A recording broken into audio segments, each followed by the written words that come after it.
Good morning, सुप्रभात। स्वागत है आप सभी का। आप देख रहे हैं समृद्धि न्यूज और मैं हूं आपके साथ पूजा तंवर। वक्त हो चला है दिन भर की बड़ी खबरों की ओर रुख करने का। शुरुआत करेंगे दिन की सुर्खियों के साथ। यूपी विधानसभा का सत्र आज से शुरू हो रहा है। शिवपाल पार्टी विधायक अवधेश प्रसाद की सीट पर पहली पंक्ति में बैठेंगे। शिवसेना उद्धव गुट से पार्टी का नाम और सिंबल छिन चुका है। ऐसे में संजय राउत ने चुनाव आयोग के इस फैसले पर बड़ा निशाना साधा। कहा, इस फैसले के लिए 2000 करोड़ की डील हुई। वहीं अब उद्धव ठाकरे गुट ने सर्वोच्च न्यायालय का रुख कर लिया है। उद्धव ठाकरे गुट की ओर से चुनाव आयोग के आदेश को चुनौती देते हुए आज ऑनलाइन याचिका दाखिल कर अर्जेंट सुनवाई की गुहार लगाई गई है। कुशवाहा 19 और 20 फरवरी को जेडीयू के साथियों के साथ मंथन कर रहे हैं। दरअसल उपेंद्र कुशवाहा पिछले कुछ दिनों से बगावती मूड में नजर आ रहे हैं और उनका सीधा आरोप है कि नीतीश कुमार के चंद करीबी नेताओं की वजह से जेडीयू कमजोर हो रहा है। नीतीश कुमार ने कांग्रेस से बड़ी अपील की है। नीतीश कुमार ने कहा, अगर हम लोग साथ मिलकर लड़ते हैं तो भाजपा को 100 सीटों पर समेट देंगे। इस दौरान अपने संबोधन में नीतीश कुमार ने भाजपा पर भी निशाना साधा।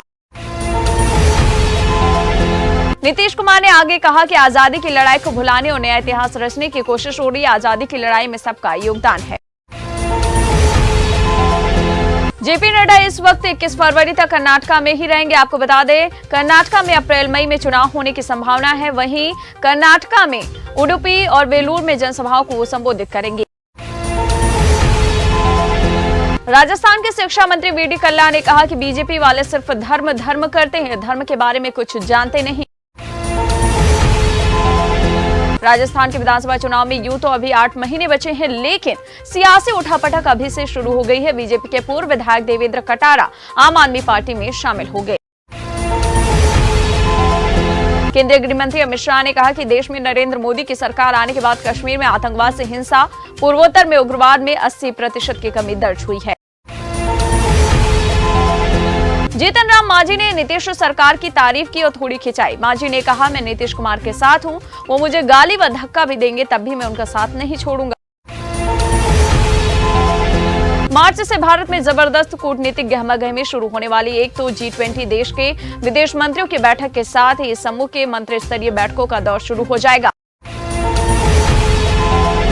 वहीं दूसरा, शंघाई सहयोग संगठन के तहत इसके सदस्य देशों के विदेश मंत्रियों, वित्त मंत्रियों और रक्षा मंत्रियों की बैठकों की शुरुआत भी मई 2023 से होने जा रही है, जो जुलाई तक चलेगी।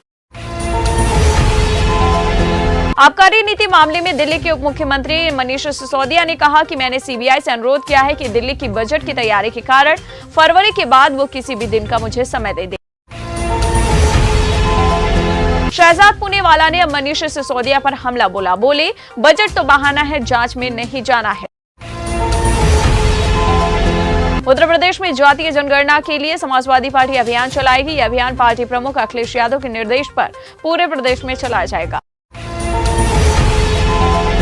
इसके सपा जिलों में ब्लॉक स्तर पर लोगों को जागरूक करेगी। आपको बता दें, सपा 24 फरवरी से 5 मार्च तक वाराणसी, मिर्जापुर, सोनभद्र और भदोई में संगोष्ठी करेगी। इसके बाद 4 और 5 मार्च को प्रयागराज में कार्यक्रम का समापन होगा। इसके साथ ही तेजस्वी यादव ने भाजपा को घेरते हुए कहा कि आज देश का माहौल हालात ऐसे हैं कि बीजेपी के खिलाफ जो बोलेगा उसके यहाँ छापा पड़ेगा। इसके उल्टा बीजेपी के साथ रहे तो हरिश्चंद्र कहलाएंगे। अगले साल 2024 में होने वाले लोकसभा चुनाव के लिए बीजेपी ने उत्तर प्रदेश में सांसदों का रिपोर्ट कार्ड तैयार करना शुरू कर दिया। कहा जा रहा है कि सांसदों को उनकी आकलन रिपोर्ट के आधार पर ही टिकट दिया जाएगा या नहीं दिया जाएगा।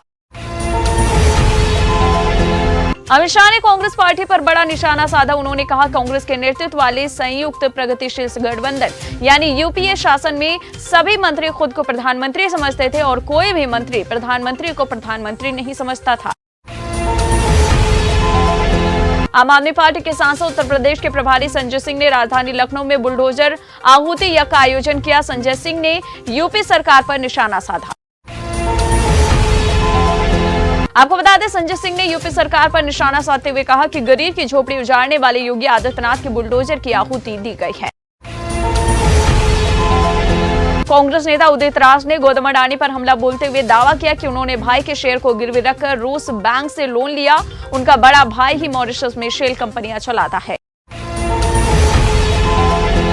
एनसीआरबी के आंकड़ों के हवाले से प्रकाशित खबर में बताया गया है कि पंजाब में अपराधों में कमी आई है। मुख्यमंत्री मान ने इस कटिंग को ट्वीट करते हुए लिखा कि पंजाब में सरकार बने 1 साल भी नहीं हुए और अभी से कमी। वहीं दिल्ली के मुख्यमंत्री केजरीवाल ने दावा किया कि पंजाब में कानून व्यवस्था सुधरी है। ये सब कुछ राज्य में ईमानदार सरकार बनने की वजह से हो सका। नौसेना के वाइस चीफ ने कहा कि जल्द आईएनएस विक्रांत और आईएनएस विक्रमादित्य स्वदेशी अग्निशमन बोट तैनात करने वाली है। इसके साथ ही उन्होंने कहा कि पीएम मोदी को किए गए सभी वादे 15 अगस्त तक पूरे कर लिए जाएंगे। उद्धव ने वर्कर्स से साफ लहजे में कहा कि एकनाथ शिंदे और उनके लोगों को कड़ा सबक सिखाया जाएगा। शिवसेना का धनुष बाण चुराया गया है, चोर को सिखाएंगे सबक। हरियाणा के सीएम खट्टर ने 70 बसों को दिखाई हरी झंडी। रोडवेज के बेड़े में शामिल होंगी 1000 नई बसें। हरियाणा के भिवानी में 16 फरवरी को हुए जुनैद और नासिर मौत मामले में सद्दुद्दीन ओवैसी ने भरतपुर में पीड़ित परिवार से मुलाकात करने के बाद जुनैद और नासिर के हत्या होने का भी आरोप लगाते हुए दोनों को शहीद बताया। राजस्थान पुलिस पर गंभीर सवाल उठाते हुए ओवैसी ने कहा कि राजस्थान की जमीन से दोनों को हरियाणा लाया गया, लेकिन इसी बीच राजस्थान की पुलिस क्या कर रही थी। बागेश्वर धाम पिछले कुछ दिनों से लगातार चर्चा में है। यहाँ धीरेन्द्र कृष्ण शास्त्री भारत के हिंदू राष्ट्र बनाने के संकल्प के साथ महायज्ञ का आयोजन कर रहे हैं। शास्त्री ने कहा हिंदू राष्ट्र को लेकर क्रांति आ रही है, बहुत जल्द इसको लेकर देश की संसद में बहुत बड़ा होने वाला है। तो वहीं साध्वी प्रज्ञा ठाकुर ने सनातन बोर्ड बनाने की मांग को धीरेन्द्र शास्त्री ने समर्थन दिया।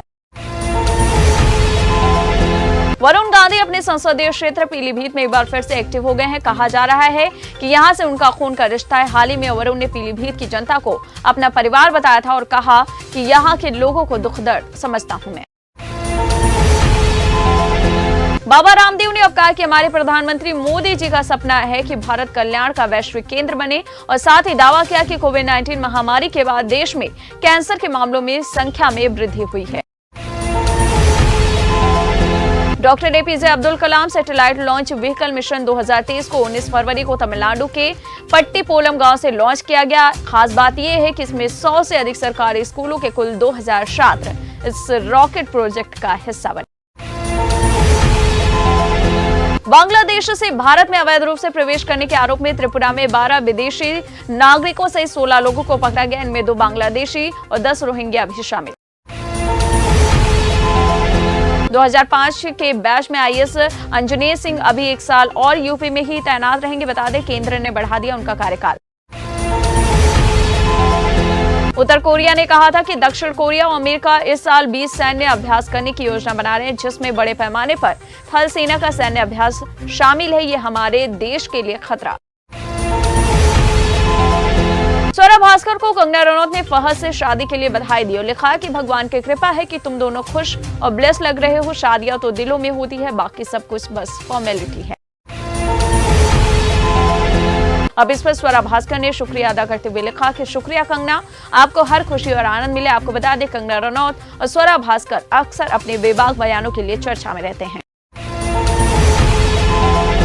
दुनिया भर में खाने की चीजों में तमाम तरह के एक्सपेरिमेंट चलते चॉकलेट को भी 3D प्रिंटर से तैयार किया गया है। वैज्ञानिकों की ओर से दावा किया जा रहा है कि 3D प्रिंटर से बनाई गई चॉकलेट कम फैट वाली है और ये नॉर्मल चॉकलेट के मुकाबले ज्यादा हेल्दी है।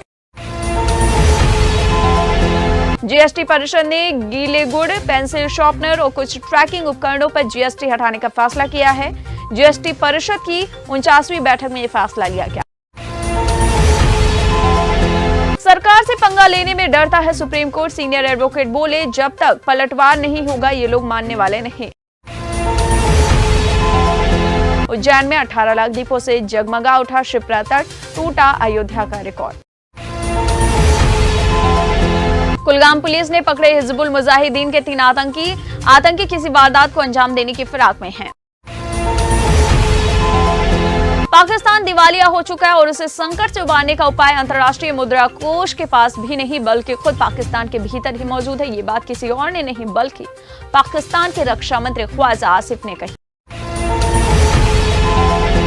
भारतीय सेना अपने एक सैनिक के खिलाफ कोर्ट मार्शल कार्रवाई शुरू करने जा रही है। दरअसल कथित तौर पर सैनिक ने नई दिल्ली में पाकिस्तानी दूतावास में रह रहे आईएसआई एजेंट को उत्तरी सीमाओं समेत सभी सैन्य गतिविधियों की गुप्त सूचनाएं देने का आरोप लगाया है।